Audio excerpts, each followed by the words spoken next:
kind of little poop, poop, poop. I haven't done that. Oh, have you started? Oh. Good morning, I'm Sharaad Kuttan and welcome to BFM's Morning Headlines. We start with this headline, it's feeling good.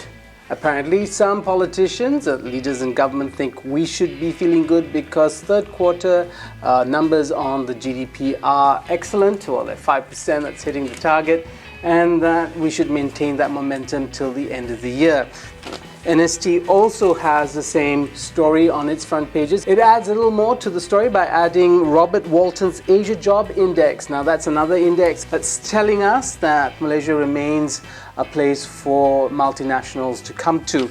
What's interesting about this story is that the announcement made by a minister in the Prime Minister's office was made at the officiating of a ceremony at a Tamil school. And every time I read things like that, I'm thinking all those bewildered students sitting there listening to GDP and economic analysis, more on students. Now these are, interestingly enough, not students anymore. They were students some 50 years ago. Kuching School All Boys Reunion March. Now don't they look great in their uniforms still? Perhaps not. The next story comes from Berita Harian.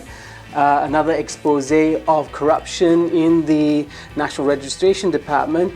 This was an attempt to sell MyKads at 500 ringgit a pop. That's not too bad. And here you have a little picture caption story about Filipino nationals availing themselves of that service. The Star today runs with interesting crime story, which was the murder of a Taiwan national and his wife being kidnapped. Now, the question was it random? Apparently not. Was she targeted? Asked the Star, because the Taiwanese tourist in question happens to be linked to the president of, or the first lady rather, of Taiwan. So there might be something more substantial in that. Also, inside pages of the Star, just coming out of the Commonwealth Heads of Government meeting, is this story. Apparently, according to the Prime Minister, Chogam was not about Sri Lanka.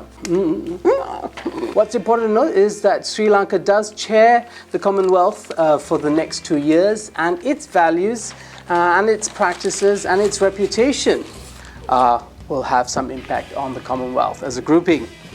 The Malay Mail has a story, something they've been running with for some time, the Road Transport Departments and its woes. It had the launch of a new system called MyKad. It's not working very well. It's overwhelmed by the numbers of users, and so perhaps a salutary lesson for all departments launching new systems. They should test it out before they put it out there in the public. Also, there you have it, nice picture of the marathon in Penang. 47,000 people ran. That's impressive. Also impressive, or not, perhaps, is this story. There are two important stories on the front pages of Sinar Harian. One is the allegation that this form of temporary marriage is taking root in Malay society, Malay Muslim society, and allegedly it's a trap for people to get into the Shia community. So Mutaah, which is the word for the day, Mutaah, is a form of temporary marriage. Now above here we have Tan Sri Khalid. He is the Menteri Besar of Selangor. Tomorrow, of course, is budget for Selangor Day. It's going to be tabled at the Assembly. He is saying that the memorandum put to him by Pakatan Rakyat Assemblymen, saying that they wanted more allocations for their constituency, that's been dealt with. And he's saying that this issue is being revisited. Somebody is flogging a dead horse and it's not fair. Utusan Malaysia devotes much of its front pages to the DAP and PAS and the apparent squabble between certain members of those two parties in the Pakatan Rakyat. Does Utusan have a larger agenda? Perhaps it does, perhaps it doesn't. What's interesting is they give much of their front page to this, and they have often come back to this story. Also, to round things up, we have Harian Metro. A story that, in fact, is much more serious than it might seem. Bulan Madu dalam jail means honeymoon in jail. This jail is in Bangkok, and the person in question is a drug mule, a Malaysian drug mule who seemed to have been lured into carrying the drugs by her newly wed husband. So beware, it's a story that will keep coming back. Too many Malaysians are caught as drug mules. We just had one in Singapore who has been saved from the gallows.